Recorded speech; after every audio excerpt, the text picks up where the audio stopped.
mulakan kelas. Sambil tunggu kawan-kawan tu, cikgu mulakanlah kelas pada hari ini. So hari ini cikgu uh,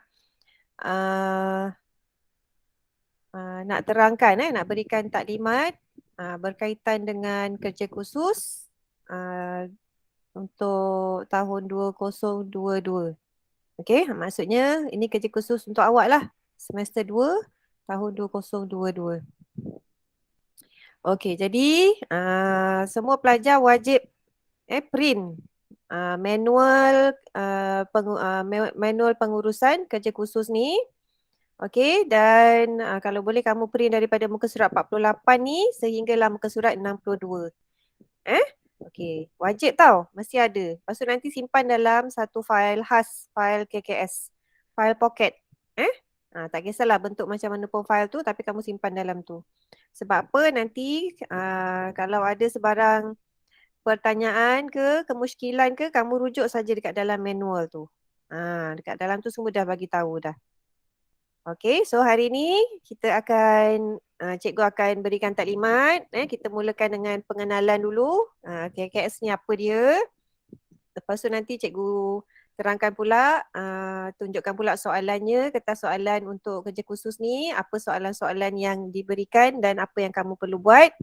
Dan kemudian kita akan tengoklah contoh-contoh. Lepas tu barulah kita bincangkan macam mana cara nak tulis tajuk, objektif dan apa yang kamu perlu hantar pada cikgu. Mulai pada malam ni hinggalah minggu depan. Okey, cikgu beri sampai minggu depan untuk kita cari tajuk. Okey, jadi cikgu mulakan manual untuk kerja khusus ni. Kalau kamu lihat dekat sini, pengenalan. Okey.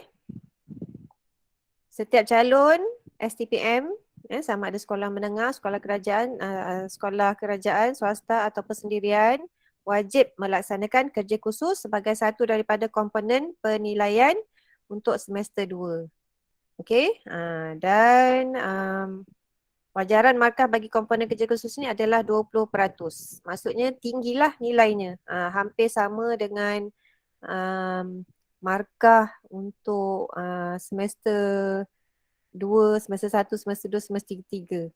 Nilai 20 tu. Bukannya 10, bukannya 15. Okey. Dan markah penilaian kertas kerja khusus hendaklah dihantar kepada MPM untuk diambil kira bersama-sama dengan markah peperiksaan akhir bagi setiap semester untuk tujuan penggradean mata pelajaran pengajian am. Penilaian pencapaian calon dalam kerja khusus ini berdasarkan aspek yang telah ditetapkan dalam sukatan pelajaran. Okey. Maksudnya dekat sini ialah kamu kan ada ambil periksa semester 1. Okey. Semester 1 kamu ambil periksa, nama kertas tu 900/1. Lepas tu semester 2 nanti nama kertas dia 900/2. Semester 3 900/3. Untuk kerja khusus ni juga dinilai sama seperti setiap semester yang lain untuk dapatkan grade keseluruhan nanti. Maksudnya kertas kerja khusus ni nama kertas dia ialah 900/4. Kod kertas tu /4. Maksudnya setiap semester 1, semester 2, semester 3, semester 4 semua ni bernilai. Nanti ditambah. Contohnya dapat A. Ni nanti dapat A lagi. Ni nanti dapat A. Kerja khusus pun dapat A. Tambah semua akan dapat A. Macam tu. Kalau dapat C, nanti dia jadilah kurang sikit. Kan? Katalah sini C, sini B, sini B+, kerja khusus A. Mungkinlah nanti dia akan dapat B+ ke macam mana ke. Ini keseluruhan STPM. Macam tu. Okey? Tapi yang lain-lain ni cikgu tak boleh nak bantu. Semua paper yang lain ni, paper 1 sampai paper 3 ni cikgu tak boleh bantu. Yang cikgu boleh bantu dekat kerja khusus untuk dapatkan A. Jadi, kalau kamu nak dapatkan A, kenalah ikut nasihat cikgu. Dengarlah cakap cikgu, macam mana nak buat, bila nak hantar dan sebagainya. Barulah adalah harapan untuk dapat A ni. Yang lain tu kita tak tahu lagi kan. Nak dapat A ke tidak sebab yang ini semua kamu buat sendiri. Paper 1, paper 2, paper 3 ni semua kamu yang akan jawab sendiri dalam kertas dalam Dewan Periksa. Tapi untuk paper kerja khusus ni, paper 4 ni kamu buat dengan bantuan cikgu. Cikgu boleh bantu sehinggalah kamu boleh dapat A. Syaratnya dengar cakap cikgu. Cikgu kata hantar, hantar. Cikgu kata buat macam ni, buat macam ni. Buat semula, buat semula. Sampailah perfect. Okey, jadi itu keperluan lah. 900/4 ni kerja khusus ni. Maksudnya dia sama je macam kertas peperiksaan yang lain. Wajib dibuat. Kalau tak buat, dikira kamu ni yang ini tak dapat dikira. Bermakna tak, bila wajib kalau tak buat, batal lah semua. Penat dia belajar tapi tak ambil kerja khusus. Tak boleh kena ambil kerja khusus. Kalau tak ambil, dikira yang lain-lain tu walaupun semua dapat A, dibatalkan. Macam kamu tak ambil STPM. Macam tu. Okey, seterusnya kita tengok pula pelaksanaan kerja khusus. Apa ni? Kerja khusus pengajian am wajib diambil oleh semua calon. Hendaklah dilaksanakan dalam semester 2. Tak ada sampai semester 3 tak ada and then seterusnya berdasarkan tajuk yang dipelajari dalam semester 2. Okey. Bagaimana melaksanakan tugas ini? Okey, mula kita akan pilih tema. Okey, lepas tu kita akan kenal pasti isunya. Lepas tu nanti kita akan menetapkan tajuk dan skop kerja khusus kita. Mula kita tengok dulu tema. Setiap soalan, setiap tahun akan diberi 2 tema yang berbeza. So nanti cikgu akan bimbing kamulah macam mana nak tetapkan isunya. Bila dah ada isu baru kita boleh buat tajuk. Lepas tu nak cari sumber maklumat dari mana, nak buat kajian tu macam mana cara dia. Okay, itu dia punya kaedah pelaksanaannya. Okay, seterusnya nanti nak proses data. Semua ni ada kaitan dengan apa yang kamu belajar dalam semester 2 dan semester 3. Tapi nanti cikgu akan tunjukkan. Just ikut saja. Macam mana cara nak buat tu, ikut je macam ni cikgu ajar. Okay, seterusnya. Kena hantar. Menghantar hasil kerja khusus kepada guru pada masa dan tarikh yang telah ditetapkan. So, tempoh kita punya kerja khusus ni ialah tempoh kerja khusus kita ialah dari sekarang bulan 3 ni sehinggalah bulan Ogos. Nampak macam lama kan? Cubalah kira. Periksa bulan semester 2 pun bulan Ogos kan? Betul tak? Periksa semester 2 bulan Ogos kan? Dekat mana tu? Dekat masjid. Okey. Jadi kita punya kerja khusus pun akan tamat dalam bulan Ogos juga sebelum peperiksaan STPM. Peperiksaan STPM ialah pada 18 Ogos, 18 Mei. STPM semester 3. Tak ingatlah. Tapi kita punya kerja khusus ni dalam bulan 11. 11 hari bulan 8. Kena hantar. Okey, seterusnya nanti yang ni cikgu akan tunjuklah format dia. Kertas muka depan, ada lampiran apa semua ni. Ni nanti cikgu akan berilah. Tak ada masalah. Okey, membentang hasil kerja khusus semasa sesi pembentangan dah ada soalan jawab. Nanti bila semua dah siap, sebelum hantar kerja khusus kena present hasil kajian kamu. So, presentation tu kamu bentangkan. Biasanya kita akan buat dalam bentuk PowerPoint. Lepas tu kamu akan bentangkan seorang, tak ada penonton. Penontonnya ialah 2 orang cikgu. Cikgu yang mengajar kamu dan seorang lagi cikgu daripada kelas lain lah. Okay, lepas tu nanti ada sesi soal jawab. Ni dia kata soal jawab. Okay, mula-mula kamu bentang dalam satu bilik khas. Kamu bentang, kemudian nanti kamu akan diberikan beberapa soalan daripada guru lain, bukan cikgu cikgu hanya duduk kat situ, temankan sahaja. Yang akan berikan soalan ialah cikgu daripada kelas lain tu.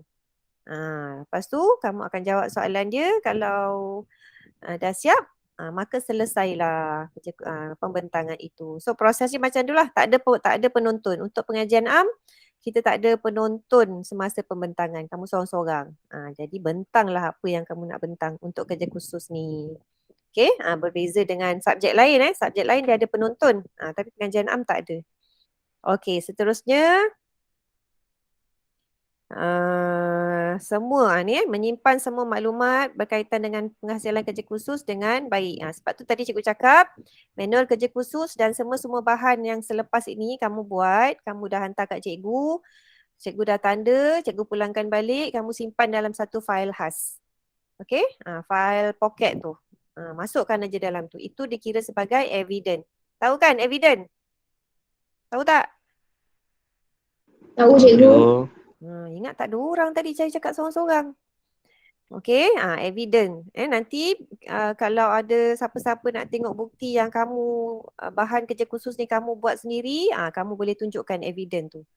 Sebab kadang-kadang hasil kerja khusus ni nampak macam sama dengan kawan kamu punya. So nanti kamu buat ada potensi lah, kot-kot lah. Sebab bila sama tu maksudnya macam meniru kan.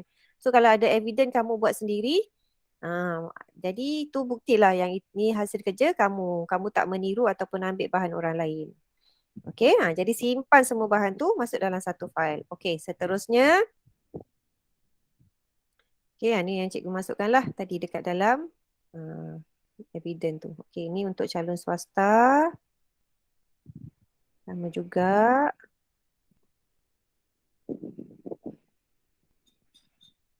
Sama juga calon persendirian. Sama juga. Okey, ni tarikh dia. Tarikh pelaksanaan.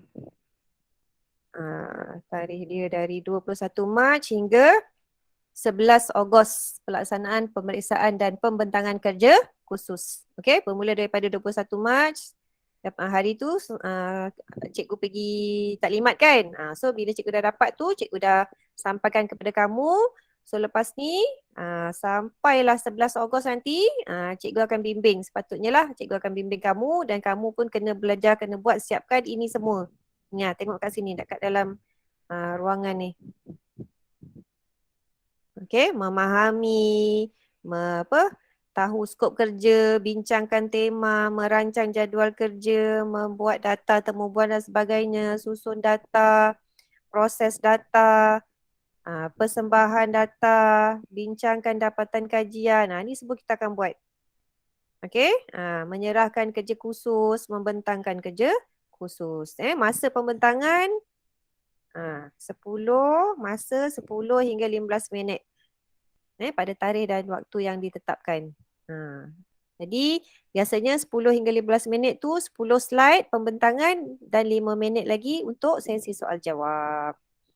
Okey.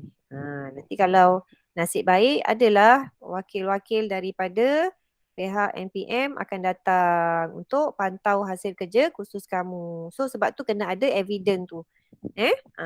Okey, seterusnya. Lagi tak? Okay, ini pun sama. Ini untuk swasta. Ini untuk calon persendirian. So, maksudnya bila dah sampai sini, ini kertas soalannya. Okay, ini kertas soalan dia. Bentuk kertas, nampak tak? Sama je macam kertas soalan peksa kamu kan? Sebab dia memang ialah kertas soalan. 900/4 tu, nampak? 900/4. Okay, ini kertas soalannya. So, soalannya yang mana? Ni soalannya. Ada 2 tema. Siapa nak baca ni? Vinod ada Vinod? Ada cikgu. Cuba baca soalan tu Vinod. Pilih satu daripada tema di bawah ni dan sediakan kerja khusus yang panjangnya tidak melebihi 5,000 patah perkataan. Tema satu. Baca. Tema satu, ekonomi, pengguna bijak. Okay. Tema 2, sosial dan budaya, makanan. Alright. Okay. Jadi dia kata Sediakan kerja khusus, pilih satu. Mula dia kata pilih satu. Pilih satu tu maksudnya daripada tema satu, kamu nak buat tema satu ke kamu nak buat tema dua. Okey? Kemudian sediakan kerja khusus yang panjangnya tidak melebihi 5,000 patah perkataan. Macam mana nak kira kan? Kena kiralah setiap satu. Setiap yang kamu tulis tu, yang dalam bentuk karangan. Tapi kalau yang dalam bentuk jadual ke gambar rajah, perkataannya kita tak kira. Tapi yang apa yang kamu karang, itu semua kita kira perkataannya setiap satu. Macam kita kira kita punya esei tu kan? Macam tu, 5,000 patah perkataan. Tapi kan kita akan gunakan komputer. So biasanya komputer akan tolong kirakan bilangan patah perkataan tu, kita boleh agak lah. Okay, so 5,000 patah perkataan, pilih satu tema dengan panjang sepanjang 5,000 patah perkataan, kamu akan buat kerja khusus. Dengan ini secara rasminya pelajar-pelajar kelas 6K3 S2 akan memulakan kerja khususnya. Tahniah. Macam mana rasa? Okay, so kita ada tema 1 dan tema 2. Tema 1 ialah ekonomi, pengguna bijak. Maksudnya bila dalam bidang ekonomi, pengguna bijak, jadi skop dia tu kita bincangkan dari aspek ekonomi lah. Duit, wang yang digunakan, produk yang dibeli dari aspek ekonomi macam mana, macam tu. Kalau sosial budaya dalam bentuk makanan, kita kaitkan dengan makanan, sosial ataupun budaya. Budaya contohnya adat resam. Kalau sosial tu mengikut kaum ke dan sebagainya. Okey? So dah siap pengenalan. Seterusnya kita nak tengok tema.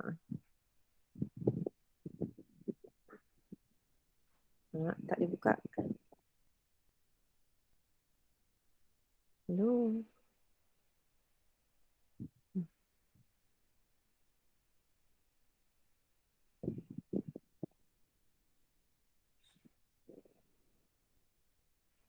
Okey, seterusnya. Setakat ni ada soalan tak? Tak ada lagi cikgu. Tak ada cikgu. Tak ada Alright.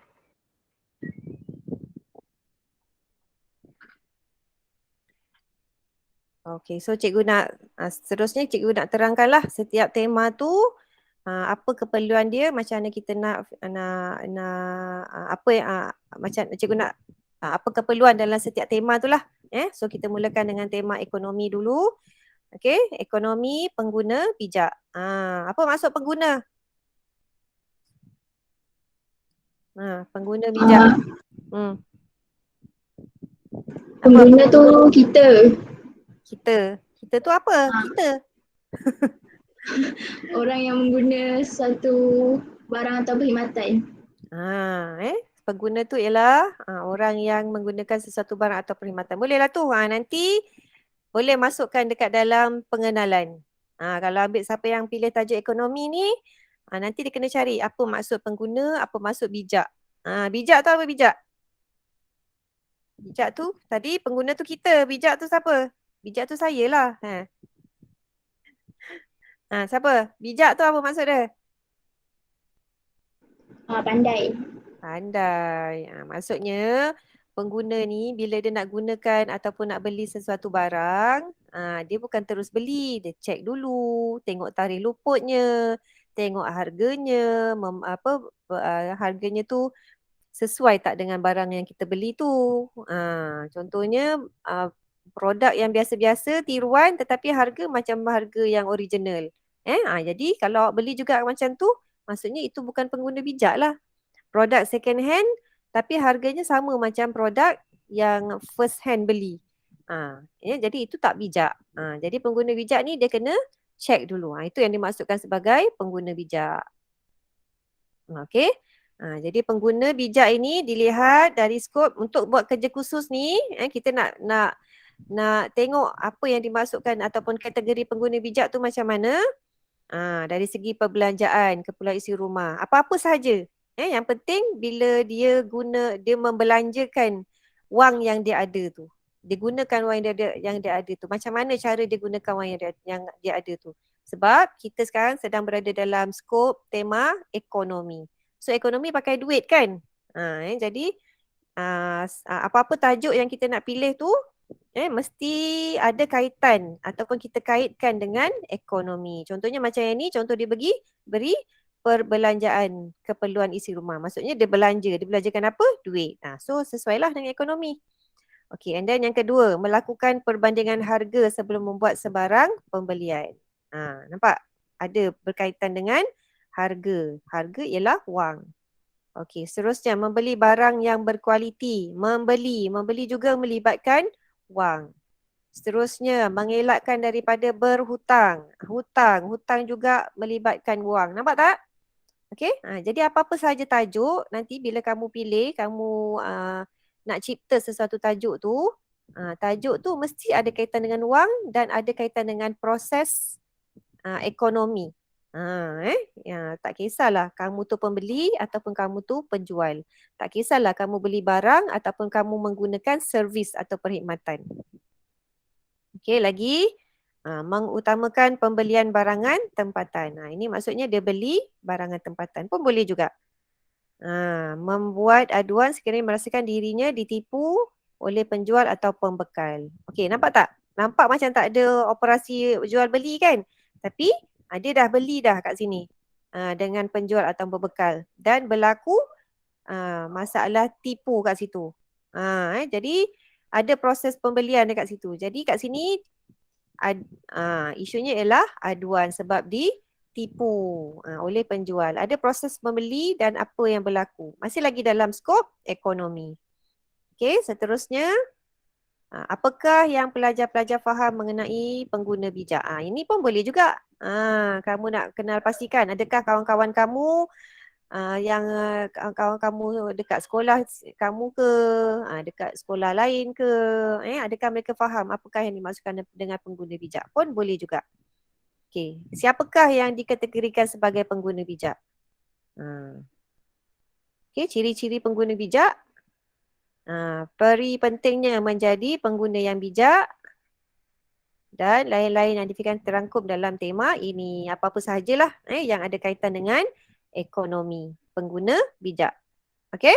Jadi itu nanti bila kamu berikan tajuk kamu dekat cikgu, cikgu akan semak dulu, cek dulu adakah dia sesuai ataupun macam ni lah maksudnya macam cikgu cakap tadi. Adakah ada proses ekonomi tak dekat dalam tajuk kamu tu? Paling kurang pun ni ciri-ciri pengguna bijak. Okey. Nanti ini cikgu berikan panduan tau macam mana nak tulis tajuk. Yang tadi tu, yang sebelum ini adalah macam mana kita nak bina tajuk. Adakah dia dalam skop ni? Skop maksudnya dalam sama ada proses pembelian ke, sama ada kita dari segi seorang pelajar ke, seorang pengguna ke, So sekarang cikgu berikan contoh macam mana nak tulis tajuk. So ini contoh cara nak tulis tajuk. Faktor yang mendorong pengguna berbelanja dengan berhemah. Jadi kat situ yang mana satu ciri-ciri ekonomi pengguna bijak, yang mana satu ciri pengguna bijak, yang ini pengguna dan berhemah. Pengguna berbelanja. Berbelanja ni menunjukkan ada proses ekonomi. Lepas tu berhemah. Berhemah tu pengguna bijak lah. Okay, ataupun kamu tengok contoh yang kedua ni, persepsi pengguna terhadap kempen berbelanja secara berhemah. Dalam tajuk ni dia ada sentuh tentang pengguna berbelanja berhemah. Berbelanja berhemah ni ialah pengguna bijak lah. Okey, persepsi tu apa? Persepsi tu ialah pandangan. Nanti kalau kamu ambil tajuk persepsi, maksudnya soalan-soalan yang kita boleh berikan kepada responden, dari segi pandangan dia lah, adakah dia setuju dengan situasi dalam soalan yang kamu beri tu. Tu maksud persepsi lah, pandangan. Okey. Seterusnya yang ketiga, analisis terhadap faktor-faktor yang diteliti oleh pengguna semasa membeli barang. Ini analisis ni maksudnya macam kita buat kajian lah, apa yang pembeli akan tengok ataupun faktor-faktor ni maksudnya itulah perkara-perkara yang dilihat oleh pembeli semasa dia buat pembelian. Kan macam tadi cikgu cakap, adakah kita tengok tarikh luputnya, harganya, kualiti je dan sebagainya. Okey. Yang keempat, faktor yang menjadi penyebab pengguna ditipu dalam pembelian. Pun boleh juga kan. Yang penting ada proses ekonomi kat situ dan ada menunjukkan ciri-ciri pengguna bijak dekat situ. Okey. Seterusnya, yang kelima, pandangan pengguna terhadap pengguna bijak. 6, faktor yang mempengaruhi pengguna bijak. 7, cabaran. 8, kepentingan. 9, usaha. 10, penggunaan pembayaran tanpa tunai dalam kalangan ibu bapa. Apa yang dimaksudkan dengan pembayaran tanpa tunai? Siapa boleh berikan maksud lain pembayaran tanpa tunai? Berhutang, Cik. Pembayaran, bayarlah tu, pembayaran tanpa tunai. Kalau Online berhutang belum cikgu. bayar. Online, atas talian. Pembayaran, nama lain dia. Biasanya kita sebut pembelian secara atas talian. Okey? Online. Online tu orang putih, bahasa Inggeris. Bahasa Melayunya secara atas talian. Okey? Nama lainnya ialah pembayaran tanpa tunai. Kita bayar secara online. Okey, nombor 11, pembelian secara dalam talian tu. Okey, and then ni boleh. Maksudnya tak semestinya dia pengguna atau pembeli, tetapi boleh juga pembeli barang, tapi boleh juga dengan perkhidmatan. Okey, perkhidmatan apa-apalah tak kisah. So dah selesai untuk tema 1. Setakat ni ada soalan? Ada apa-apa nak tanya tak untuk tema 1? Cikgu, nak tanya yang ni semua kan, usaha ni semua, ini semua benda yang kena ada kalau kita pilih tema 1 Bukan, ini contoh. Oh. Contoh, maksudnya kamu pilih satu je, tak payah banyak. Pilih satu je. Sama ada kamu kamu pilih ni contoh nombor 1 sampai 4. Sama ada kamu nak pilih, nak buat tajuk macam ni lah. Macam nombor 1 ni lah. Faktor yang mendorong pengguna berbelanja secara berhemah. Kamu ambil je lah tajuk tu. Lepas tu nanti kamu sediakanlah tajuknya, isunya, soalan objektif pertama, objektif kedua. Itu nanti cikgu akan bimbing lah lepas ni. Pilih satu je, bukan semua. Sama ada kamu nak buat macam nombor 1, macam nombor 2 ke, nak buat macam nombor 3 ke, nak buat macam nombor 4 ke. Pilih. Okey? Ni nanti kamu pilih lah yang mana satu yang kamu rasa senang. Sekarang ni cari idea dulu. Ni cikgu tunjuk semua-semua ni, cikgu nak bagi idea dulu. Tema 1 ni. Okey, boleh faham? Ada soalan lain? Cikgu, maksudnya kan tema ni pilih tema 1 atau tema 2. Ya. Lepas tu tajuk tu kita buat sendiri. Ya. Okay. Lepas tu nanti awak hantar dekat cikgu. Lepas tu nanti cikgu check. Adakah tajuk kamu ni sesuai tak dengan tajuk pengguna bijak tu. Kalau salah nanti kita ubahlah sikit ayat dia. Lepas tu kalau kamu tak reti nak buat, nanti cikgu tanyalah kamu ni sebenarnya nak bincang pasal apa, nak buat tajuk ni nak cerita pasal apa.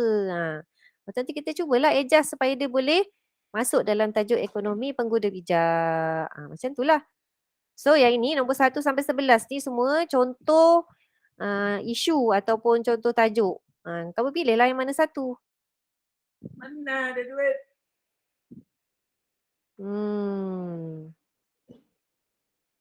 Boleh Ada soalan lain? Boleh cikgu. Okey, cikgu teruskan dengan tema 2, boleh? Vinod, faham Vinod? Faham cikgu. Faham siapa yang tak ada kat sini ni? Faiz tak ada Berdosa Faiz tak masuk kelas tau. Okey, seterusnya kita pergi ke tema kedua pula. Okey, tema 2 tadi sosial budaya. Skop kita ialah makanan. Okey. Agak-agak apa agaknya kita nak bincang? Kalau sosial dan budaya tadi Cik cakap mengikut kaum ataupun adat dalam setiap kaum. Lepas tu cerita pasal makanan. Agak-agak nak cerita pasal apa tajuk dekat tema ni? Siapa boleh nak kongsi cerita? Apa agaknya? Kepelbagaian jenis makanan. Kepelbagaian makanan. Tu belum lagi tak menunjukkan lagi sosial budaya. Lebih lagi panjangkan sikit ayat dia.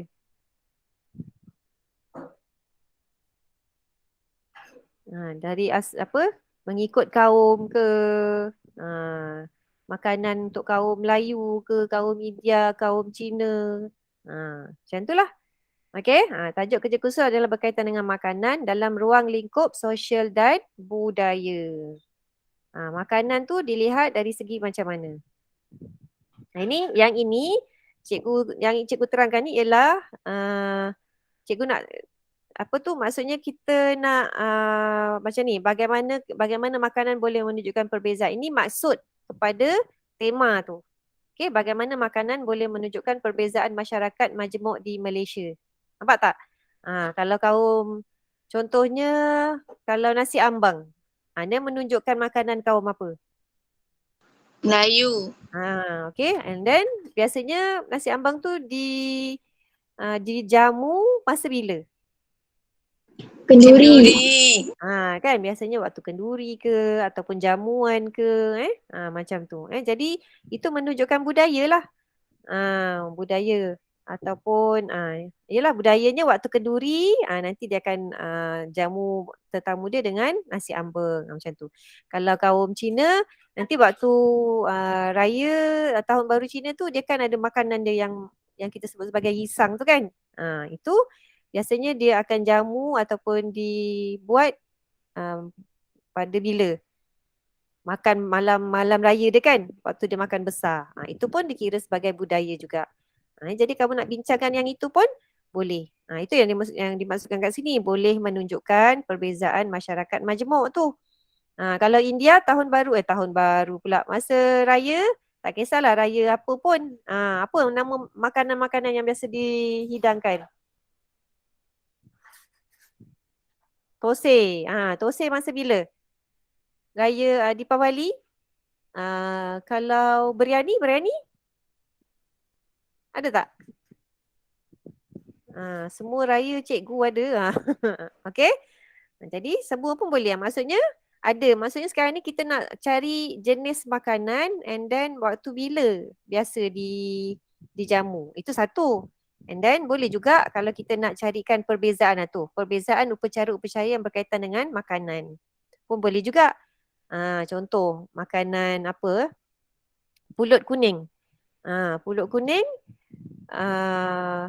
Kalau kaum ni, kaum India pun ada juga kan pulut kuning kan? Okay. Kalau kaum India pulut kuning dihidang waktu bila? Kaum Melayu pulut kuning dihidang waktu bila? Upacara apa? Pun boleh juga macam tu. Perbezaan. Nak tunjukkan perbezaan tu.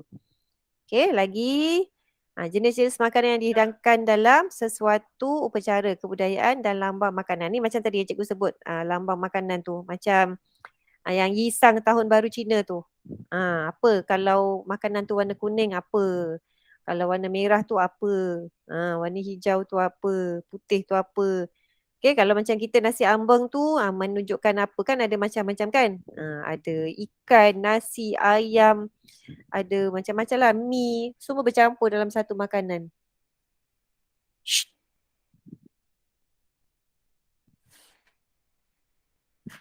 Okay. Seterusnya, lagi apa lagi? Makanan-makanan tradisional. Kamu nak bincangkan tentang makanan tradisional pun boleh juga. Okey? Nak bincangkan tentang makanan tradisional pun boleh juga. Tak ada masalah. Sing lah.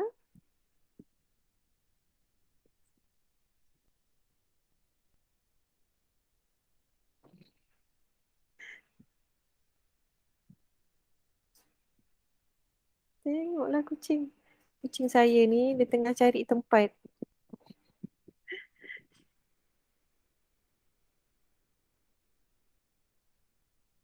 Okey. Seterusnya nak cerita tentang makanan tradisional pun boleh. Kalau kamu dah ada jenis makanan yang kamu suka nak cerita dekat dalam tajuk ni, bolehlah. Contohlah mak kamu selalu, siapa Mak Suhaila ada selalu buat kuih tu kan. Kuih kegemaran tu. So mesti ada macam-macam jenis kuih yang mak kamu pernah buat. Bolehlah dapatkan maklumat daripada mak tu dan boleh jadikan salah satu daripada tajuk untuk tema 2 ni. Okay, perbezaan dan persamaan makanan-makanan mengikut suku. Pun boleh juga. Suku etnik ni, kaum Melayu Cina India bukan suku etnik. Suku etnik ni contohnya macam kalau dekat Sabah Sarawak tu kan, kita ada kaum Iban, kaum apa lagi, Bidayuh lah apalah tu semua. Itu baru kita kira sebagai suku etnik. Okay, makanan melambangkan status sosial. Apa lagi? Keistimewaan makanan di beberapa negeri di Malaysia semasa sesuatu perayaan. Ini kalau ada siapa-siapa daripada tahu daripada negeri-negeri lain dan nak cuba buat perbandingan, pun boleh juga, tak ada masalah. Asimilasi makanan luar dah teman. Okey, asimilasi ni maksudnya makanan dari luar dan tempatan. Yang ini yang biasanya skop dia ni asimilasi maksudnya ialah contoh, sekarang ni dah menjadi trend. Kaum-kaum pula remaja suka makan makanan daripada makanan yang makanan Korea ke kan, fast food ke, tea life ke, macam-macam kan. Jadi itu kita boleh bincangkan dekat sini. Makanan ataupun minuman. Dia bukan hanya makanan, minuman pun boleh. Okey? Masih lagi masuk minuman pun masih lagi masuk dalam aspek makanan, sosial dan budaya. So yang asimilasi ni ialah daripada luar dan juga tempatan yang menjadi, dia bukan tradisional lah, bukan makanan tradisional. Tapi masih boleh dibincangkan dalam tajuk ni. Okey, sekarang kita nak tengok contoh tajuk. Contoh macam mana kita nak tulis tajuk berdasarkan berpandukan kepada yang ni tadi. Aspek-aspek yang ini berpandukan kepada aspek ni. Lepas tu kita nak panel lah tajuk. Sekarang kita nak tengok macam mana kita nak tulis tajuk. Okey, yang pertama ni contoh cara dia tulis tajuk. Budaya pemakanan masyarakat Malaysia dari perspektif masyarakat desa. Ni susah ni. Yang lain-lain. Makanan sebagai penyatuan bangsa. Amboi lagi. Makanan sebagai identiti bangsa, satu penelitian. Lagi lain. Makanan dan pemakanan dalam budaya Melayu, Cina, India. Lain. Faktor keunikan makanan warisan di Johor. Ni boleh. Keunikan makanan dekat dalam negeri Johor. Kalau kamu adalah. Lagi lain. Pandangan terhadap keistimewaan makanan orang tempatan di Kelantan. Lagi, amalan makan sirih dalam kalangan masyarakat atau adat istiadat tertentu. Ni sirih kalau Melayu dah tak ada dah. Kalau kaum India kalau masih ada, boleh kamu jadikan sebagai satu kajian. Okey, hidangan nasi ambang. Ini tadi yang cikgu sebut. Nasi ambang sebagai satu simbol penyatuan masyarakat Jawa. Kalau nak ubah pun kepada mengikut upacara ke apa ke, boleh. Amalan minum air tapai. Nampak? Minum air tapai. Tapi kita tukar amalan. Bukanlah amalan. Kalau kaum Cina dia ada minum teh kan? Macam tu. Amalan makanan waktu berpantang. Sibuklah.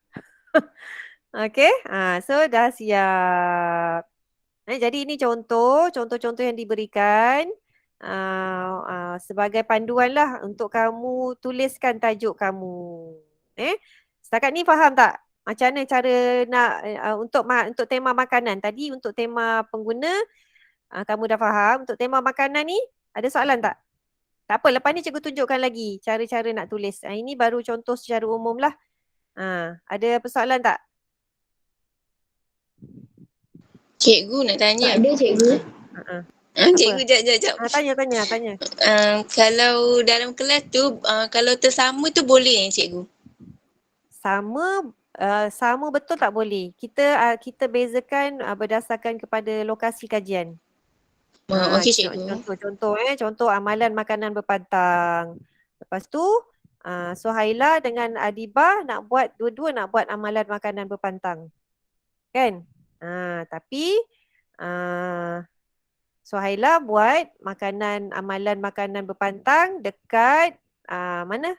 Suhaila duduk mana? Mana cikgu? Rumah awak kat mana? Oh, Kampung Mengkibul. Kampung Mengkibul. Ni Adibah Taman Permata. Taman Permata. So tajuk sama tapi lokasi lain boleh. Macam tu boleh. Cikgu, Ha. boleh ke buat berpantang tapi budaya lain-lain? Boleh juga. Budaya apa tu? Habis kalau Budaya- macam orang India dia pantang macam mana? Boleh. Budaya berpantang mengikut kaum macam mana tadi perbandingan kan? Mana tadi? Ada kan tadi perbezaan kan? Ni. Mana? Ni mengikut ni. Ni pun boleh bezalah perbezaan dia. Boleh. Perbezaan mengikut kaum. Boleh. Lagi lain? Nak tanya? Ash tak nak tanya? Wijaya, senyap je tak nak tanya. Hafiz, tak nak tanya. Hafiz nak buat tajuk apa ni? Tak ada suara cikgu. Tulis.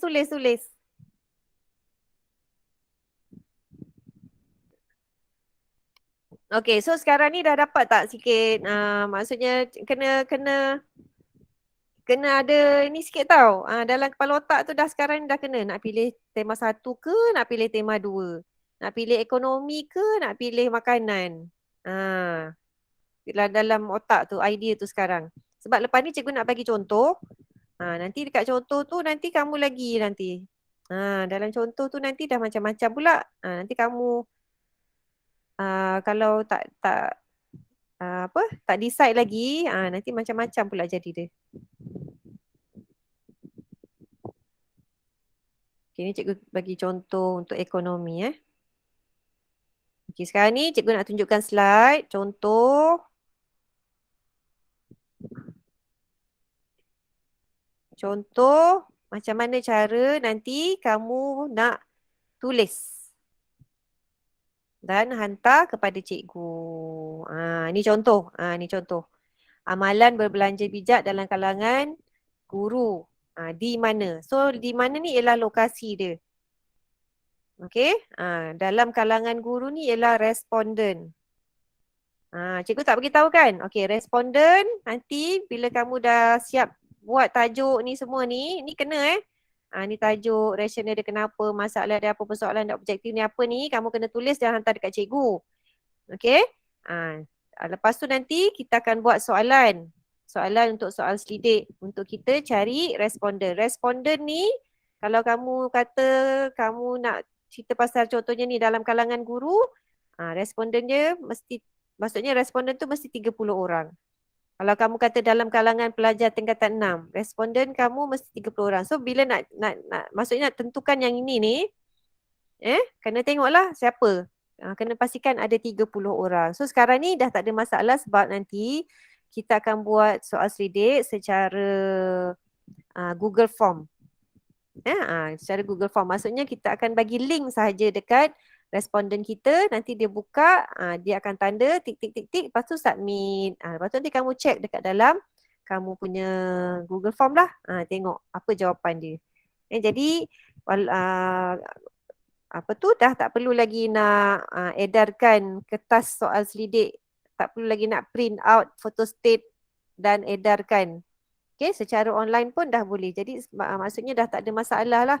Kalau kita nak cari 30 orang responden. Tak semestinya daripada sekolah kita, boleh juga daripada sekolah-sekolah lain. Contohnya kalau kamu nak cari dalam kalangan pelajar-pelajar tingkatan 6 di Keluang.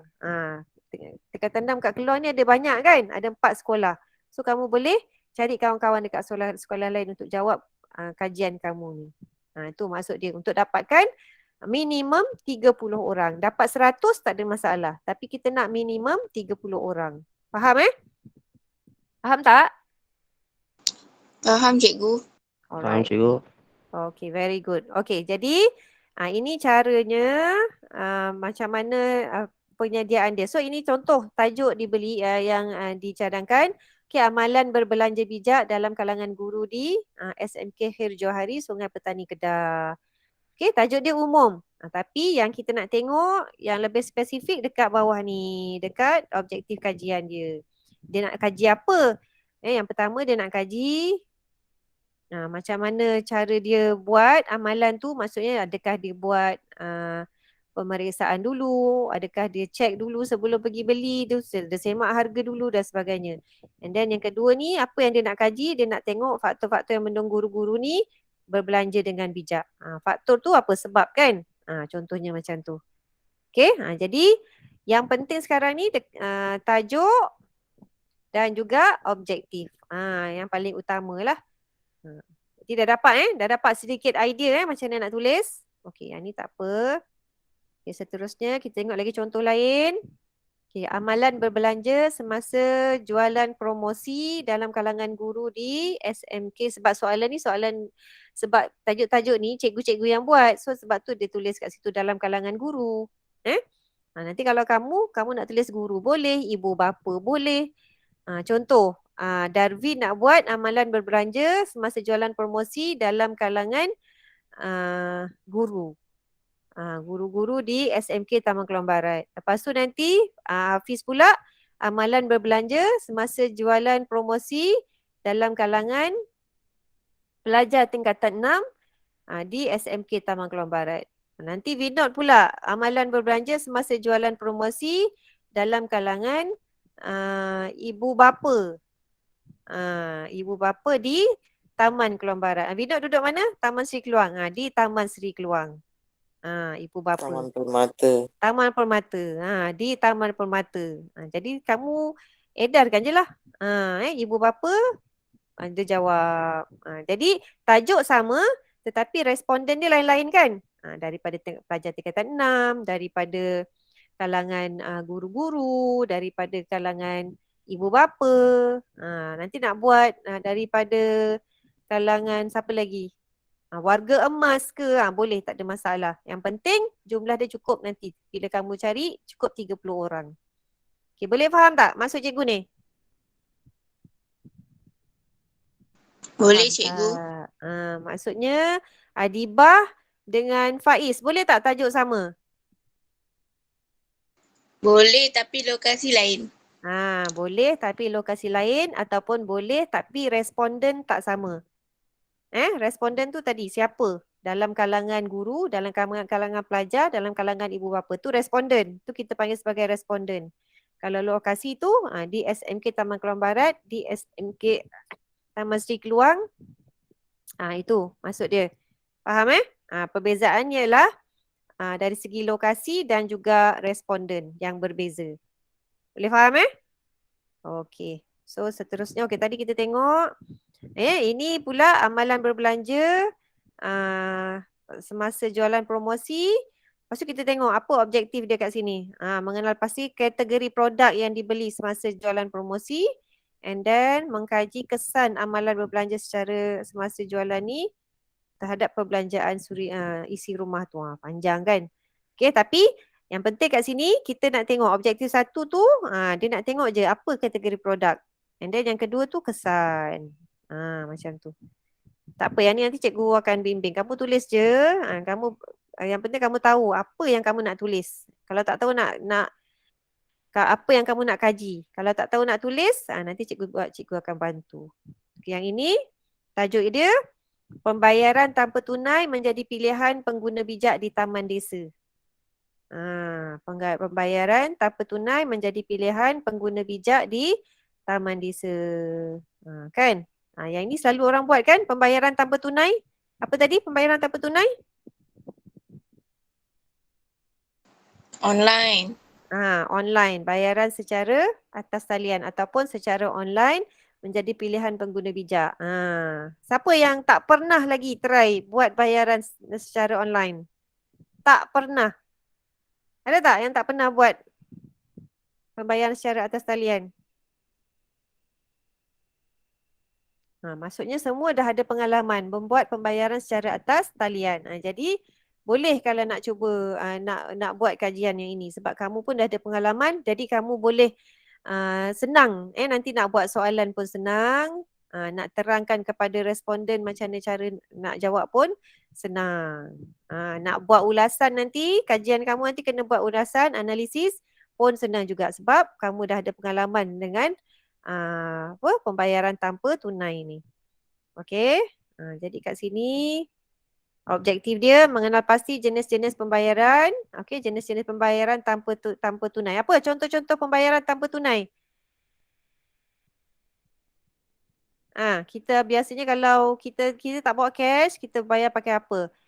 Pakai GrabPay ke, kan? Ataupun kita bayar pakai apa lagi?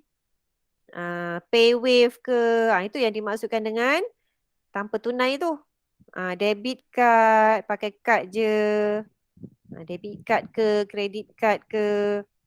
Ini semua contoh pembayaran tanpa tunai. Ada banyak lagi. Nanti kamu cari dekat Google. Okey. Seterusnya, faktor yang kedua, apa objektif yang kedua? Faktor-faktor penduduk memilih untuk membuat pembayaran secara tunai. Pembayaran secara tanpa tunai. Apa faktor-faktor? Apa sebab-sebab? Kalau macam contohnya awak tanya cikgu, kenapa? Nanti kenapa cikgu suka buat pembelian dengan menggunakan kaedah pembayaran tanpa tunai? Cikgu bercakap lah. Sebab apa? Selamat. Lepas tu lagi apa? Selamat, cepat, kan? Dan sebagainya. Itu contohlah. Okey? Saya suka tajuk yang ni. Sebab dia kita senang nak cari responden. Sebab sekarang ni kebanyakan pengguna dah menggunakan kaedah pembayaran secara atas talian ni. Jadi senanglah kita nak cari responden kita. Okey, yang ini pula tajuknya ialah berkaitan dengan caruman insurans kesihatan. Okey? Nampak apa tu? Nampak macam tak ada ciri-ciri ekonomi, tak ada ciri-ciri pengguna bijak. Tetapi kat sini caruman tu menunjukkan yang dia ada membuat pembelian insurans. Jadi kat situ adalah ciri-ciri pengguna bijak ataupun ekonomi dekat situ. Okey, so kita nak tengok dia punya objektif dia, faktor-faktor yang mendorong golongan belia untuk mencarum insurans kesihatan. And then faedah. Yang pertama faktor, yang kedua faedah. Okey, seterusnya penggunaan e-wallet sebagai medium transaksi digital. Okey, e-wallet pun sama juga kan, macam apa tadi tu, GrabPay, apa lagi? Touch and Go. Itu contoh-contoh lah e-wallet sebagai medium transaksi digital. Okey, kita tengok objektif dia kat bawah ni, objektif kajian, mengenal pasti premis-premis yang menawarkan perkhidmatan transaksi. Ada biasanya kalau macam supermarket ke, kedai-kedai besar ni adalah kan, macam 7-Eleven ke, ada kan gunakan pembayaran secara e-wallet ni. Kita bagi kad aja touch, PayWave je pun dah boleh kan. Tapi kalau kedai runcit kan tak ada. Jadi itu jaranglah kedai runcit, kalau kat kampung tu tak ada lah kan. Jadi itulah yang kita nak tunjukkan dekat dalam ni, nak kenal pasti premis, jenis-jenis premis tu. Okay, and then mengkaji sebab penggunaan e-wallet dikatakan satu amalan bijak. Kenapa dikatakan dia sebagai satu amalan bijak? Nanti masa ni kita kena nanti lepas objektif ni kita kena buat soalan yang nak menunjukkan kenapa dia ni bijak ke tak bijak, betul ke dia ni bijak ke tak bijak dengan menggunakan penggunaan e-wallet ni. Buat soalan lah, tapi itu step yang seterusnya lah. Sekarang ni kita nak buat kajian sahaja. Nak buat objektif dulu. Ni contoh apa tadi? E-wallet. Tapi e-wallet ni kalau cikgu tengok dia lebih kepada Indonesia punya contoh kan. Kat sini tak ada GoPay, ada ke GoPay? Okey, seterusnya daripada amalan pembelian bijak dalam kalangan warga pendidik di daerah Terengganu. Ni pun sama juga. Seterusnya kita cari yang lain pula. Ni. Kebijaksanaan suri rumah dalam pembelian perkakas dapur elektrik di Bandar Z. Ni Bandar Z ni lokasi. And then suri rumah ni ialah responden. So kalau kamu nak buat tajuk macam ni pun boleh. Senang. Sebab suri rumah dia biasanya dia akan beli perkakas dapur. Kamu tukarlah. Perkakas dapur ni jadi apa? Barang-barang keperluan harian ke, kan, sayur ke, ikan ke, ataupun apa lagi ibu mak-mak selalu beli apa suri rumah? Macam mana cara dia beli? Jadi kita nak tengok kan, ini tajuk secara umum. Kita nak tengok lebih spesifik, kita tengok dekat objektif. Mengenal pasti perkakas dapur elektrik yang menjadi pilihan suri rumah. Kalau kamu nak tukar barang-barang dapur tu, mengenal pasti barang-barang barang-barang dapur yang menjadi pilihan suri rumah yang selalu dibeli apa, bawang, ikan bilis, sayur, contoh kan. Sebab itu yang ada harga kawalan. Ikan kan ada harga kawalan kan, ayam semua ada harga kawalan dekat pasar. Okay, and then seterusnya mengkaji aspek yang dipertimbangkan oleh suri rumah. Apa masa dia beli tu, ibu makcik-makcik yang selalu beli barang ni, kalau dia beli ikan bilis, apa yang dia tengok? Aspek apa yang dia tengok? Kualitinya, harganya, saiznya kan? Itu nanti bolehlah kita buat kajian. Okay, cikgu suka tajuk yang simple macam ni. Macam pembayaran tanpa tunai tadi. And then macam ni, maksudnya kita senang nak cari responden, dan senang nak buat soalan. Sebab kita pun tahu macam mana cara nak beli barang ni kan. Kalau penggunaan pembayaran atas talian tu pun kita pun tahu. Jadi bila kita tahu, kita senang nak buat soalan. Dan senang nak ulas. Okey. Seterusnya, ini tajuk seterusnya, pembelian barangan dapur. Ni yang cikgu masukkan tadi, pembelian barangan dapur. Pembelian barangan dapur dalam kalangan guru.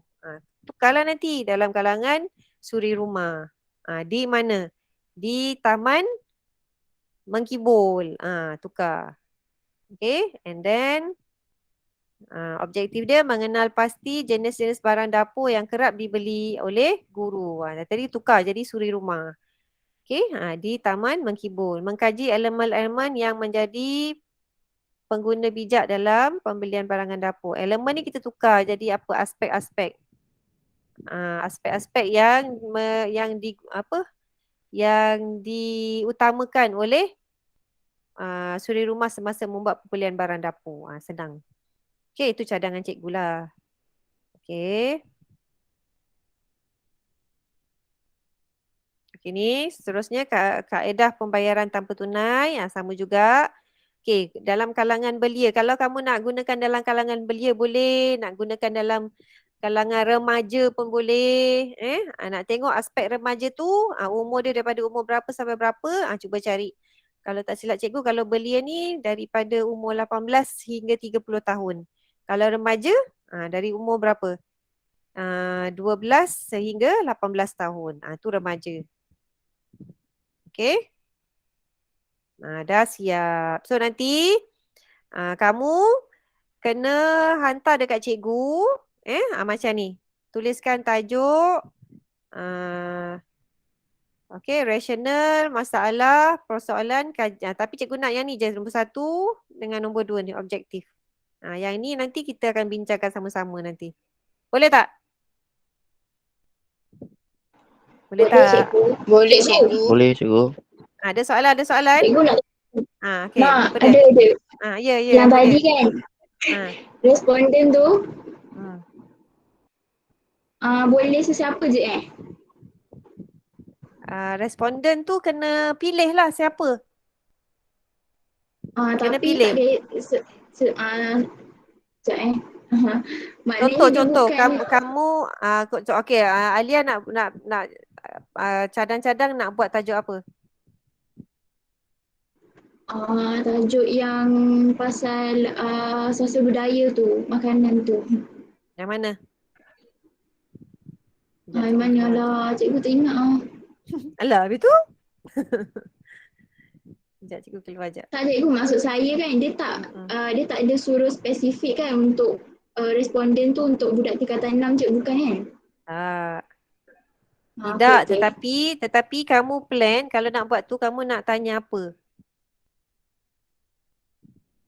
Kamu nak tanya Dia kena okey. ikut tema, Contoh contoh macam yang ni. kita pilih jugalah kan. Okey, contoh macam ni. Ini makanan. Amalan makan besar pada malam perayaan Tahun Baru Cina dalam kalangan masyarakat Cina.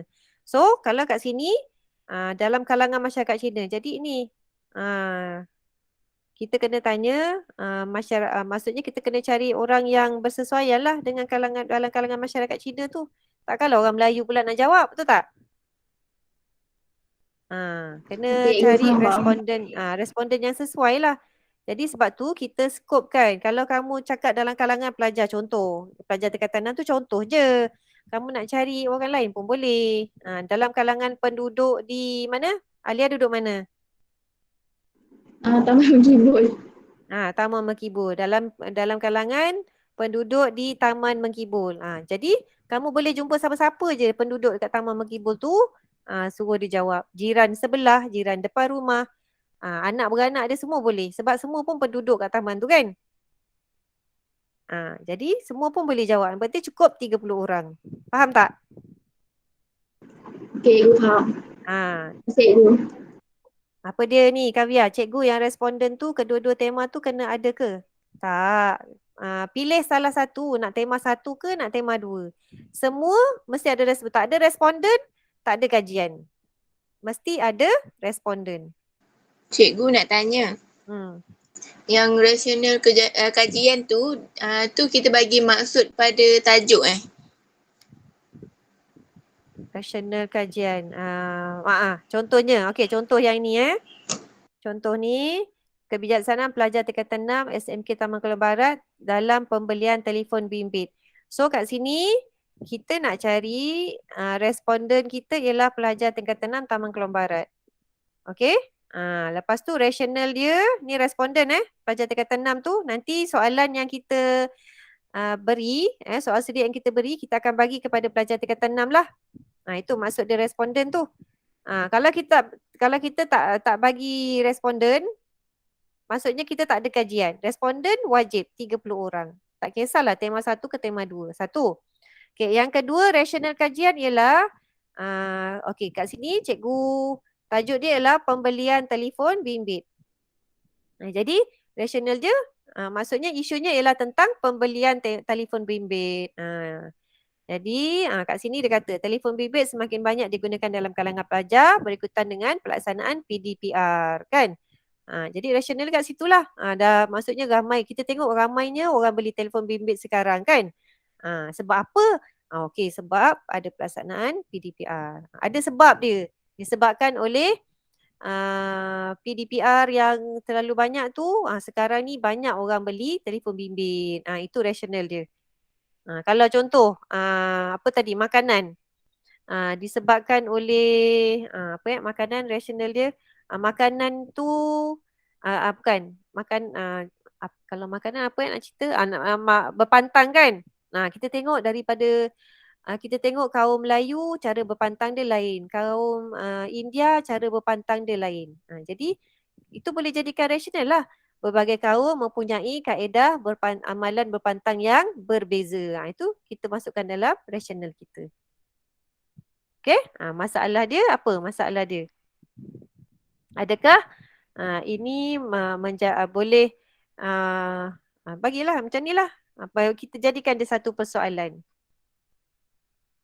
Masalah yang timbul tu. And then buatkan kajian kat sini. So lahir sekali nanti barulah kita dapat jadikan dia objektif. Boleh ke? Boleh cikgu. Okey. Yang penting sekali, yang pertama, yang rasional masalah dengan persoalan tu, kemudian yang penting sekali kamu carikan tajuk. And then yang kedua, objektif. Objektif dia simple aja. Objektif dia mesti macam ni, mengenal pasti and then mengkaji. Okey, objektif yang pertama mesti yang maksudnya yang mudah-mudah je lah. Macam ni kan cikgu cakap, mengenal pasti jenama telefon kan senang. Jenama telefon je kita senaraikan. Betul tak? And then objektif kedua kita nak kaji. Ini barulah kita nak buat kajian sikit. Aspek yang dipertimbangkan ataupun faktor ataupun sebab yang yang kedua ni, objektif yang kedua ni biasanya kita tuliskan, kita buat faktor ataupun punca ataupun apa lagi cabaran ataupun kesan. Ini yang biasalah yang senang kita nak carikan soalan dan boleh dapatkan jawapan. Okey, kalau kamu buat langkah-langkah susah sikit. So tak digalakkanlah buat langkah-langkah. Boleh tapi tidak digalakkan.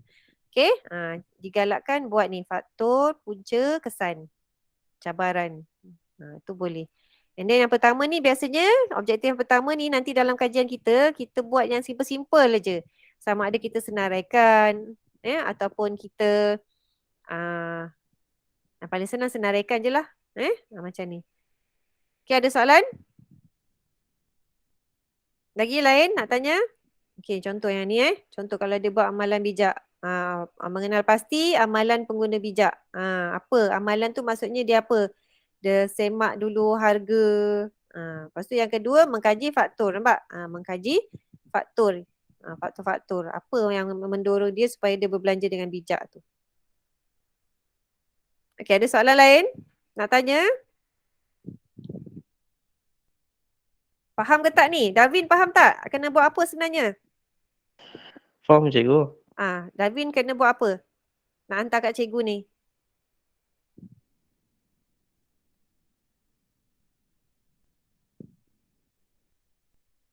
Hui. Kena cari apa?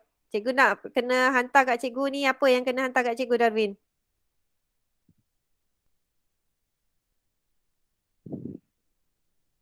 Yang pertama cari apa? Tajuk. Yang kedua? Apa yang kedua? Nanti kata faham. Kenapa terdiam pula? Apis? Nak kena hantar apa kat cikgu ni? Hui. Tajuk. Tajuk. Lagi? Satu? Dia kena dua. Tajuk, satu lagi? Tema. Tajuk dengan tema tu sama le. Tajuk dengan objektif. Hantar dekat cikgu. Kena buat apa Darwin? Nak hantar kat cikgu? Tajuk dengan objektif. Ya, tajuk dan objektif. Tulis kat kertas. Tajuk dan objektif. Vinod nak kena hantar apa dekat cikgu? Tajuk dengan objektif. Ambil ni, ambil screenshot ni. Gambar ni. Okey, nanti buat contoh ni. Buat macam ni. Tajuk tu nak tulis macam mana, objektif tu nak tulis macam mana. Jangan tiru yang ini. Buatlah kamu punya sendiri. Cikgu dah bagi contoh. Okey? Cikgu, Ya. nak tanya boleh? Ya. Okay. Kalau saya pilih tema 2 yang makanan tu kan. Lepas tu saya cakap pasal amalan makanan kesihatan tu antara kaum-kaum tu. Macam ada yang herba, yang percaya herba tu sihat lah apa, sirih kan. Tu kan semua kaum kan. So macam responden tu kena 3-3 kaum tu. Kalau kamu buat secara umum, bolehlah cari kaum berbilang kaum untuk jawab soalan tu.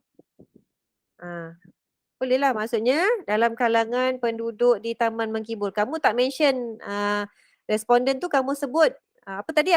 Amalan makanan sirih. Dalam kalangan penduduk di Taman Mengkibul kan? Jadi kamu tak ada dalam responden kamu tu, kamu just sebut dalam kalangan penduduk. Jadi kamu boleh pilih kaum Melayu, Cina, India. Boleh? Faham tak? So cikgu tajuknya tak payah cakap lah kaum Melayu, India, Cina. Tak payah. Penduduk je. Dalam kalangan penduduk je. Cikgu. Ya. Kalau macam Suhaila tadi kan dia kata berbilang kaum kan. Mm-mm. Nanti yang soal selidik tu kita kena ada memang kena ada Cina, Melayu, India lah dia punya respon tu. Ya, dalam soal selidik tu kena ada lah sebab dia terbuka kan dia punya tu soalan tu. Oh, okey cikgu. Dia punya responden tu terbuka. Jadi dia boleh pilih itulah. Okey, ni contoh untuk makanan, slide soalan untuk makanan. Tadi cikgu tak tunjuk ni. Hilanglah pula.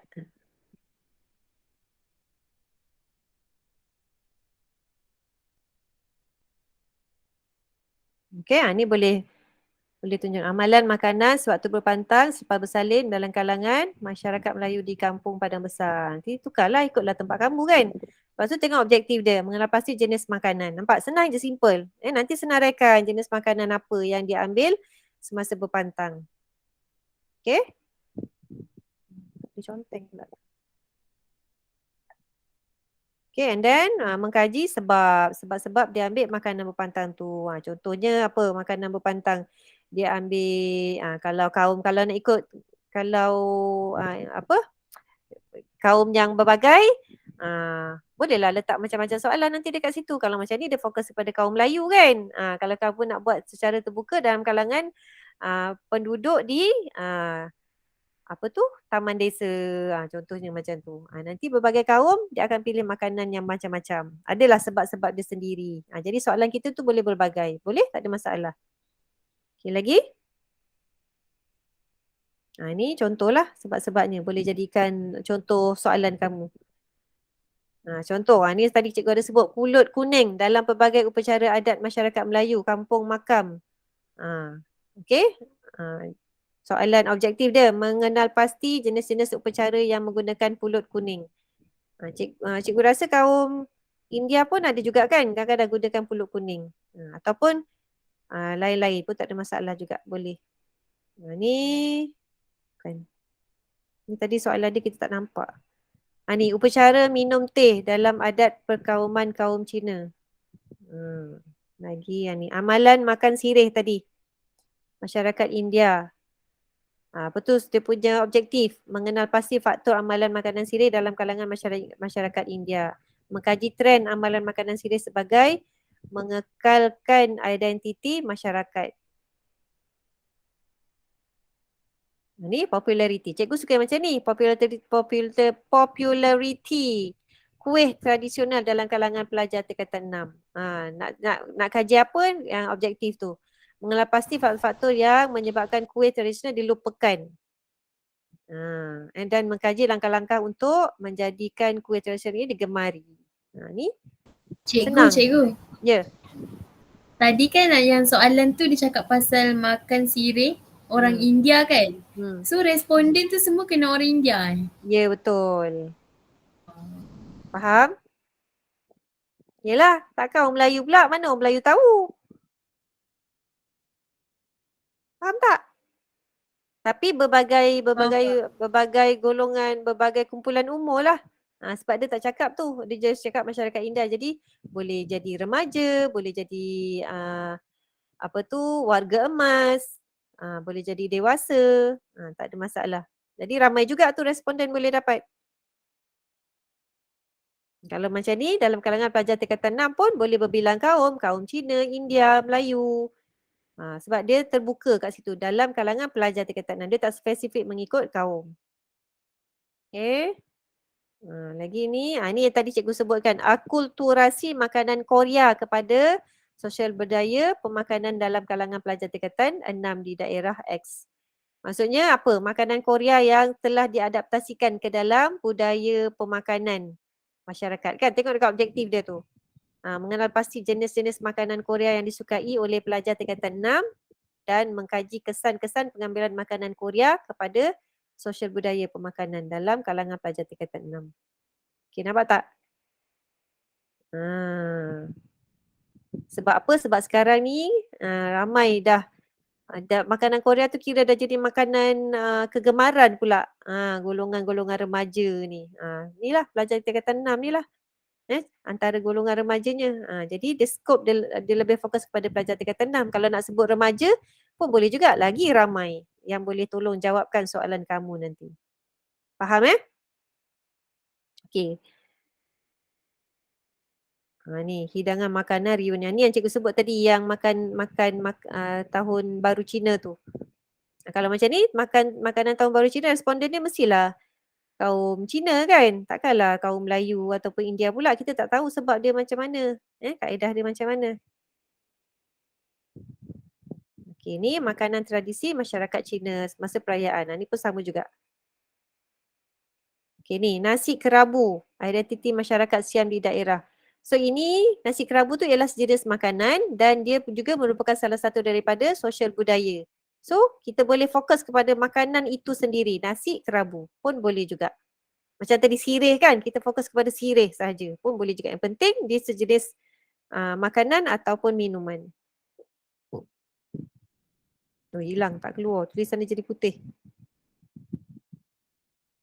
Okey ni juadah burasak. Ini kalau ni dia ambil burasak. Kalau kamu ada sesuatu makanan yang kamu rasa kamu nak ceritakan ataupun nak buat kajian, boleh masukkan. Ini contohlah. Okey, dah siap. Itu contoh. So dah dapat idea tak? Macam mana nak buat? Ada idea? Dah ada ilham dah? Dah dapat ilham. Harap dapatlah ilham. Boleh hantar kat cikgu cepat sikit. Cikgu boleh semak. Nanti kalau ada yang tak kena, kurang tepat, cikgu boleh bantu betulkan. Nanti kamu adjust balik. Kita boleh bincang sama-sama. Nanti kita cuba adjust sama-sama. Apa yang kamu nak tulis sebenarnya dekat dalam tajuk dan objektif kamu. Boleh? Boleh cikgu. Alright. So, itu saja perbincangan kita pada hari ini. Okey, jadi cikgu harap kamu boleh hantarkan tajuk. Boleh hantarkan tajuk dan objektif dulu Ash. Hantar tajuk dengan objektif dulu. Barulah kita akan bincang. Dah ada tajuk, objektif, dah lulus. Barulah kita boleh proceed dengan sediakan soal selidik. Okey? Yang penting mesti ada tajuk. Tak ada tajuk, soal selidik tak boleh buat. Ada tajuk, objektif tak ada pun tak boleh buat kajian. Jadi tajuk dengan objektif sangat penting. Yang rasional, masalah, soalan tu apa semua tu kita boleh tambah kemudian. Okey, jadi cikgu beri tempoh hari ni, esok kamu pilih. Kamu pilih tema apa and then cari tajuk dia, nak bincang tentang apa, isu dia apa, and then cari rasional dan cari tempat kajian. Okey? Lepas tu buatkan objektif dia macam contoh yang cikgu tunjuk tadi and then hantar dekat cikgu. Hantar melalui Telegram boleh. Maksudnya kamu nak tulis terus direct dekat Telegram and then hantar terus kat cikgu. Tulis tajuk tema 1. Lepas tu tajuk dia apa. Lepas tu objektif 1 apa, objektif 2 apa. Tulis. Okey? Ataupun kamu nak tulis dekat atas kertas, ambil gambar hantar kat cikgu pun boleh, tak ada masalah. Dua-dua pun boleh.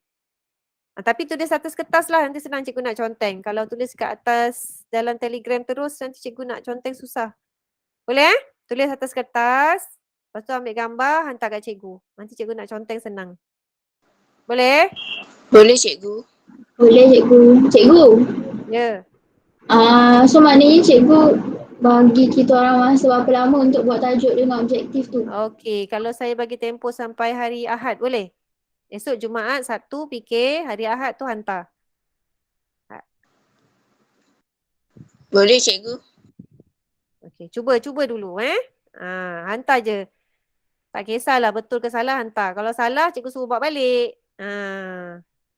Okey, kalau tak ada idea, tulis je macam contoh yang cikgu dah tunjuk tadi banyak-banyak tu. Lepas tu, hantar kat cikgu. Tukarlah nama tempat lokasi kajian dekat mana. Okey?